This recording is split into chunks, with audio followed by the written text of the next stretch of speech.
And here in front of me is a gentleman who I've seen on stage at the panel. So I would like him to introduce himself and tell us who he is, what he does, and why is he here today.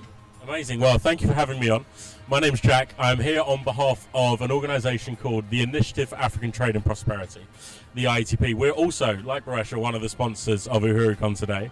And a lot of our work focuses on educating students, amongst many other people in Africa, about the benefits that free trade and more cross-border trade between African countries can bring. Wow, that's indeed amazing. Free trade. When you're speaking of free trade, you know, there's a big picture that comes in people's minds, especially when they're thinking of, okay, I might be charged some taxes. There are a lot of customs that, you know, we have to go across the borders to get to somewhere to do a particular trade. What say do you have to tell the youth today on how we can liberalize trade more, especially in our African continent?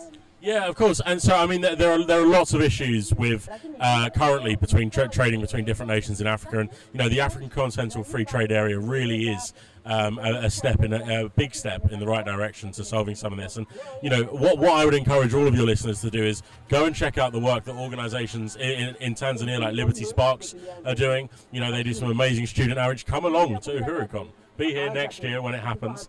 That's my advice. And you know, visit the IETP website. We have partners all across the continent. And if they're in the country that you're listening to, check them out. Go along to some events, read their research, and engage with them on social media.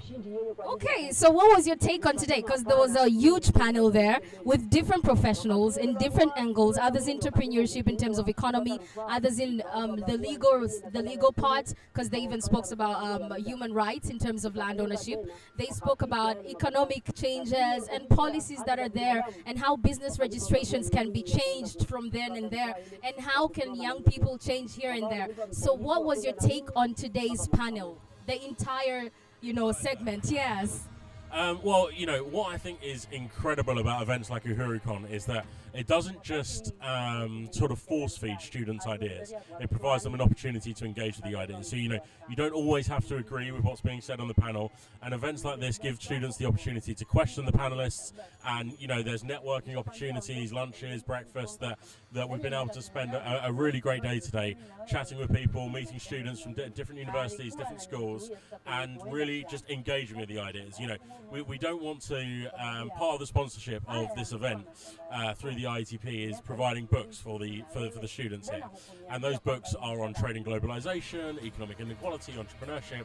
And we don't just want the students just to read the ideas and go, that was great, let's put it down on the shelf. We want them to read it and go, maybe I don't agree with that slightly. Maybe this really resonates with me, this doesn't. And, you know, it's all about thinking, constantly learning.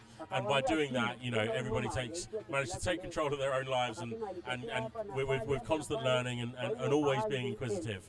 You know, you really do develop your professional and personal development too. Thank you so much. It was nice having you. I hope you'll come visit our studios.